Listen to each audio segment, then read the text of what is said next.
नमस्कार। Programme 8 PM में एक बार फिर आपका स्वागत है और मैं हूं दर्शपाल गुप्ता। 3 तारीख को जम्मू कश्मीर असेंबली में बजट सेशन शुरू होने जा रहा है।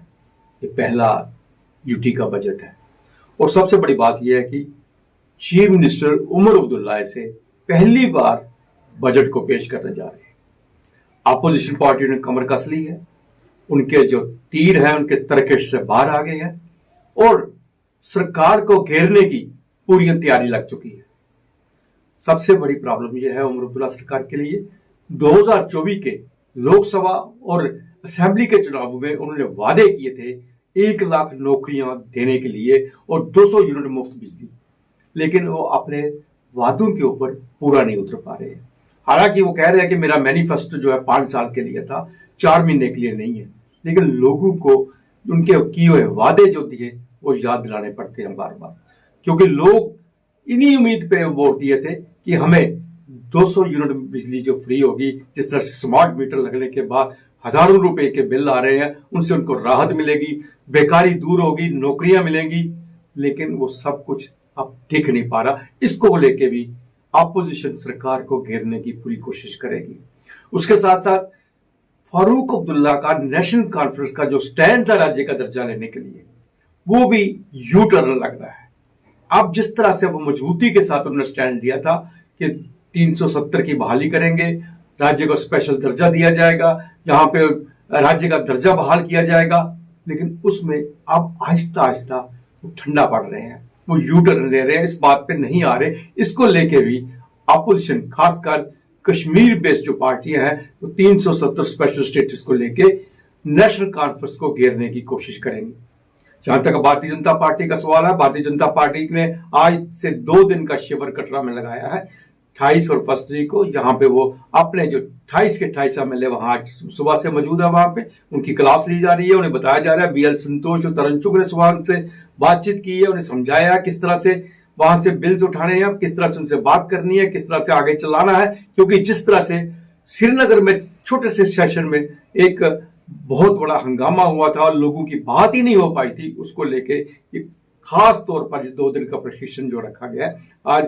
हालांकि कटरा का रास्ता बंद हो गया BL संतोष को वापस आने के लिए, जो हॉस्पिटल की रोड है उसकी तरफ से आना पड़ा, नारायणा हॉस्पिटल की तरफ से हाईवे पे आना पड़ा। और कल जो है राष्ट्रीय अध्यक्ष JP नड्डा भी और डॉक्टर जितेंद्र सिंह भी और भी दूसरे नेता यहाँ पहुंच रहे हैं इस प्रशिक्षण शिविर के लिए। हालांकि सुनील शर्मा जो हैं, जो लीडर ऑफ अपोजिशन पार्टी है भारतीय जनता पार्टी के, उन्होंने कहा कि हम कोई भी ऐसा बिल होगा, कोई भी ऐसी बात होगी जिसमें हमें वो आएगी ये एंटी नेशनल है, एंटी कॉन्स्टिट्यूशन है, एंटी डेमोक्रेटिक है, हम उसको नहीं आने देंगे, उसके विरोध करेंगे, उसके विरुद्ध बोलेंगे भी। PDP का सवाल है, PDP अपने स्टैंड पे है, उन्होंने कहा कि हम अपने बिल लाएंगे। बिल आप देखते हैं कि जो स्पीकर है वो किन किन बिल की इजाजत देता है, लेकिन उन्होंने साफ अपनी पोजीशन रख दी है। अब प्रश्न ये होता है कि सजाद लोन की जो पार्टी है वो रेजोल्यूशन ला रही थी 370, भारतीय जनता पार्टी 370 का तो मुकाबला कर सकती है, लेकिन PDP के उन बिलों का क्या होगा जिसमें डेली वेजेस को परमानेंट करने की बात की गई है, जिसमें शराबबंदी की बात की गई है। क्या भारतीय जनता पार्टी PDP का समर्थन करेगी या इनका विरोध करेगी? इस बात को लेके भारतीय जनता पार्टी के पेशानी पे पसीना आया हुआ है।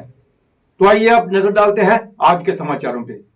केंद्रीय मंत्री डॉक्टर जितेंद्र सिंह ने राष्ट्रीय विज्ञान दिवस के मौके पर विज्ञान भवन नई दिल्ली से CSIR विकसित स्वदेशी ट्रैक्टर और टिलर के अखिल भारतीय प्रदर्शन को झंडी दिखाकर रवाना किया। वुमेन क्लब मेरी पहचान जम्मू द्वारा महाराजा हरि सिंह डोगरा सम्मान कार्यक्रम का आयोजन किया गया। इस मौके पर उपराज्यपाल मनोज सिन्हा खास तौर पर मौजूद थे। सबसे पहले मैं महाराजा हरि सिंह जी की पुण्य स्मृति को नमन करता हूं और उन्हें भावभीनी श्रद्धांजलि अपनी ओर से अर्पित करता हूं। हम सब जानते हैं महाराजा हरि सिंह जी एक दूरदर्शी नेतृत्व वाले पुरुष थे, मौलिक विचारक थे और सबसे बड़ी जो विशिष्टता थी, एक बड़े रिफॉर्मर भी थे जिन्होंने ऐसी जन कल्याण केंद्रित नीतियों को यहाँ लागू किया जो अनेक पीढ़ियों से जम्मू कश्मीर के लोगों का मार्गदर्शन कर रही हैं। पूरी दुनिया इस तथ्य से भी वाकिफ है कि राष्ट्रीय एकात्मता के लिए उन्होंने जो प्रयत्न किए वह इतिहास में सदैव अमर रहेगा। विशेष रूप से नारी शक्ति के एम्पावरमेंट और समाज के हर वर्ग के उत्थान। जम्मू कश्मीर पुलिस के काउंटर इंटेलिजेंस कश्मीर विंग ने घाटी में लश्कर, टीआरएफ और हिजब समेत विभिन्न आतंकी संगठनों के वित्तीय नेटवर्क की एक अहम कड़ी परवेज अहमद खान उर्फ पीके उर्फ शेख तजामुल इस्लाम उर्फ खालिद को दिल्ली से गिरफ्तार कर लिया। पीके विदेश भागने की फिराक में था। फिलहाल उससे पूछताछ जारी है और उसके अन्य साथियों की भी जल्द गिरफ्तारी की संभावना है। पुलिस प्रवक्ता ने बताया कि कश्मीर में आतंकी फंडिंग के मामले में सीआईके ने गत वर्ष जनवरी में एक एफआईआर दर्ज कर छानबीन शुरू की थी। सीआईके को अपने तंत्र से पता चला कि पाकिस्तान की खुफिया एजेंसी आईएसआई और पाकिस्तान में बैठे आतंकी संगठनों के सरगनाओं ने जम्मू कश्मीर में आतंकी व अलगाववादी गतिविधियों के लिए पैसा उपलब्ध करवाने का एक नया नेटवर्क तैयार किया है। इस नेटवर्क में शामिल तत्व दुबई, ओमान, सऊदी अरब, तुर्की, पाकिस्तान और कई अन्य यूरोपीय मुल्कों से कश्मीर में विभिन्न माध्यमों से पैसा पहुंचाते हैं। इसके अलावा इस नेटवर्क के लोग कश्मीर में सक्रिय आतंकियों के लिए पैसे के साथ साथ अन्य साजो सामान भी जुटाते हैं। मामले की जांच के दौरान सीआईके को परवेज अहमद खान उर्फ पीके उर्फ शेख तजामुल इस्लाम और खालिद के बारे में पता चला। सामाजिक न्याय एवं अधिकारिता राज्य मंत्री रामदास अठावले ने कहा कि एक समय था जब पर्यटक जम्मू कश्मीर आने से डरते थे। अनुच्छेद 370 हटने के बाद इसमें बदलाव आया है। अब पर्यटक बिना किसी डर के जम्मू कश्मीर आ रहे हैं। उन्होंने कहा कि विधानसभा चुनाव में बड़ी संख्या में लोगों ने मतदान किया, जो बदलाव की कहानी को बयां करता है। मंत्री वीरवार को एक कार्यक्रम में शामिल होने के लिए जम्मू आए थे। इसके बाद हुई प्रेस वार्ता में उन्होंने कहा कि अनुच्छेद 370 को हटाना बहुत बड़ा कदम था, जिसने जम्मू कश्मीर के विकास को मजबूती दी है, आतंकवाद का खात्मा किया है और रोजगार के अवसर पैदा किए हैं। उन्होंने कहा कि लोगों की मांग थी कि जम्मू कश्मीर को राज्य का दर्जा मिले। इसके लिए केंद्र सरकार प्रतिबद्ध है और जल्द ही राज्य का दर्जा बहाल होगा। उन्होंने कहा कि 2.5 करोड़ से ज्यादा पर्यटक अनुच्छेद 370 हटने के बाद आए हैं। पर्यटन से प्रदेश की अर्थव्यवस्था चलती है, ऐसे में यहाँ पर्यटन को बढ़ाने की जरूरत है। उन्होंने कहा कि प्रधानमंत्री जन धन योजना के तहत जम्मू कश्मीर में 23,06,000 बैंक खाते खुले हैं। प्रधानमंत्री मुद्रा योजना के तहत जम्मू कश्मीर में 20,97,000 लोगों को रोजगार मिला है। मंत्री ने पिछले साल हुए विधानसभा चुनाव में जम्मू कश्मीर में अधिक मतदान की सराहना की। लगातार खराब मौसम तथा हो रही बारिश के बावजूद श्रद्धालुओं की माता वैष्णो देवी की यात्रा सुचारू रूप से चल रही है। हालांकि यात्रा के दौरान श्रद्धालुओं को बर्फीली हवाओं के साथ बारिश का सामना लगातार करना पड़ रहा है। इसको लेकर श्रद्धालु गर्म कपड़ों के साथ ही बरसाती आदि ओढ़कर लगातार भवन की ओर बढ़ रहे हैं। वहीं बिगड़े मौसम तथा लगातार जारी बारिश को लेकर माता वैष्णो देवी के सभी मार्गों पर आपदा प्रबंधन दल के साथ ही श्राइन बोर्ड प्रशासन, पुलिस विभाग, सीआरपीएफ के अधिकारी व जवान जगह जगह तैनात हैं और लगातार श्रद्धालुओं पर निगाह रखे हुए हैं।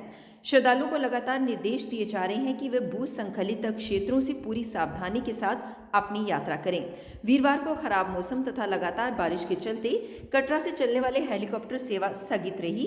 दूसरी ओर भवन मार्ग पर चलने वाली बैटरी कार सेवा बिना किसी परेशानी के श्रद्धालुओं को उपलब्ध रही, परंतु माता वैष्णो देवी भवन तथा भैरव घाटी के मध्य चलने वाली रोपवे केबल कार सेवा बारिश तथा बर्फीली हवाओं के चलते बीच बीच में प्रभावित हुई। मध्य कश्मीर में गांदरबल जिले के प्रसिद्ध पर्यटन स्थल सोनमर्ग में गुरुवार को भारी हिमपात हुआ। पूरा क्षेत्र बर्फ से लकदक हो गया। सड़क पर गुजरते वाहनों की छत पर बर्फ लद गई। आज भी वर्षा और हिमपात हुआ। इस वर्ष वर्षा में 83% कमी में पिछले 3 दिन से रुक रुक कर हो रही बारिश बर्फबारी ने थोड़ी बहुत भरपाई कर ली है। मौसम विशेषज्ञों के अनुसार इस कमी में थोड़ा और सुधार आने की संभावना है, क्योंकि 4 मार्च तक अधिकांश इलाकों में बर्फबारी व बारिश की संभावना है। इससे पहले सर्दियों में मौसम के मिजाज लगातार शुष्क बने रहने से सूखे जैसी स्थिति पैदा हो गई थी। डल झील समेत अधिकांश जल स्रोतों में पानी का स्तर काफी हद तक कम हो गया था। इससे आम लोग व किसान चिंतित थे। विशेषज्ञों ने भी गर्मियों में पानी की किल्लत व फसलों के प्रभावित होने की आशंका जताई थी। अलबत्ता पिछले मौसम में आए परिवर्तन से थोड़ी राहत मिली है। जम्मू कश्मीर के उधमपुर में एक सड़क हादसे में मां बेटे की मौत हो गई है। जानकारी के मुताबिक बाइक से जा रही 52 वर्षीय महिला शानू देवी और उनके बेटे रघु पर बोल्डर गिरने से उनकी मौत हो गई। अस्पताल में शानू देवी को मृत घोषित कर दिया गया, जबकि रघु ने बाद में दम तोड़ दिया। शवों का पोस्टमार्टम कराया जाएगा। पुलिस ने मामला दर्ज कर लिया है। एसएसपी उधमपुर आमोद अशोक नागपुरी के मुताबिक पुलिस ने स्थिति को ध्यान में रखते हुए घातक दुर्घटना के कारणों की जांच शुरू कर दी है। लगातार बारिश व हिमस्खलन के चलते डिस्ट्रिक्ट रामबन समेत जम्मू श्रीनगर नेशनल हाईवे बंद है। भूस्खलन के चलते नाशरी से बनिहाल के रास्ते भी पूरी तरह से बंद कर दिए गए हैं। कल 8 बजे फिर आपसे भेंट होगी, तब तक इजाजत दीजिए। नमस्कार।